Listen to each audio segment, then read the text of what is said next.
Bulletin کے آغاز میں سب سے پہلے آپ کو بتائیں کہ سندھ پر اثر انداز مانسون سسٹم ڈیپ ڈپریشن میں تبدیل ہو گیا ہے۔ محکمہ موسمیات نے خبردار کرتے ہوئے کہا ہے کہ آج سسٹم کراچی کے قریب سے گزرتے ہوئے 100 ملی میٹر سے زائد بارش برسا سکتا ہے۔ ترجمان محکمہ موسمیات انجم نذیر نے ایک ٹی وی پروگرام میں گفتگو کرتے ہوئے کہا ہے کہ آج کراچی میں بارش کے 4 سے 6 اسپیل ہونے جن میں موسلادھار بارش شدید سے شدید تر ہونے کا امکان ہے۔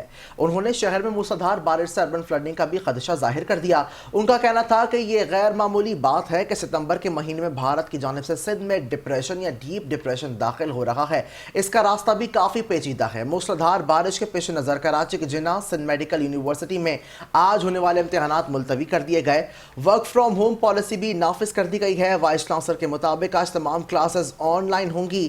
یاد رہے کہ شہر میں کل دن بھر وقفے سے ہلکی اور تیز بارش کا سلسلہ جاری رہا، جبکہ سال بھر خشک رہنے والی ملیر ندی میں بھی سیلابی صورتحال پیدا ہو گئی۔